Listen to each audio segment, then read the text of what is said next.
So here are my favourite punch needles. I've got a couple of Oxfords here, which are very nice to use, and my trusty adjustable. And they get threaded in slightly different ways. But let's just have a look. This is my Oxford number 10. The metal bit indicates how long your yarn pile is going to be, and the width will indicate the thickness of yarn that you can pop in it. So this is my Oxford number 13.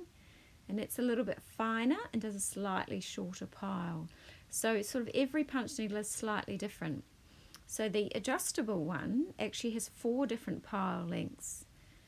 So it's quite versatile. So you can go up to a huge one, which is my favourite, or down to a really small one as well. And it's really easy to adjust, and it stays in place, most importantly, when you're punching. And that one comes with a actual threader. But the Oxford ones are super easy to thread. So grab your chosen yarn, nice chunky one, this one will fit, and you simply pop the end of your yarn in the little hole at the tip, hold on to it, and then just slot it in the groove. If you just sort of pull it up and down, it'll slot in place like that. And done, just like that. You just need a little tip at the end. If it pulls through easily, then it's going to punch well. If your yarn's a little bit thick and there's some resistance, it might not. Okay, sometimes you might have a colour thread that you love, but it's not thick enough. So you can just grab 2 lengths of it,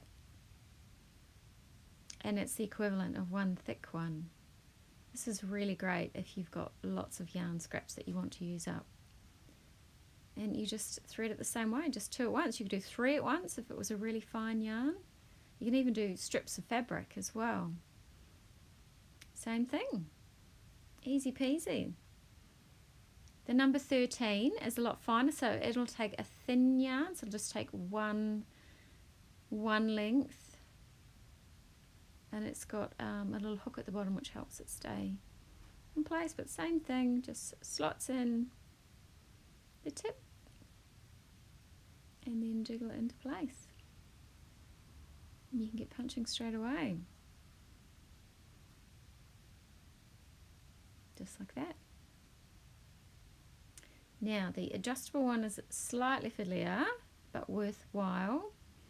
It comes with a terrible needle threader. I've made this one myself with some sturdy wire. That's why it looks a bit rustic. And you just need to twist a loop at the end. And it's honestly, I've been using this one for 2 years and it's still going strong. So you need to pop it from the top down to the bottom. And grab your yarn, place it through the loop and pull it through.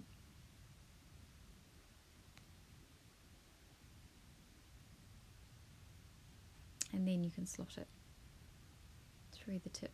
So slightly fiddlier than the Oxford, but it is a great needle, and you can actually, while you're punching, you just leave your ball of thread, ball of yarn, whatever you're using, just stays there, and you can actually make your adjustments while your punch needle is still threaded.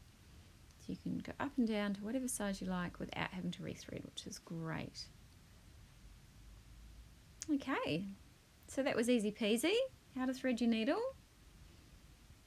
So now we're going to get on to some punching.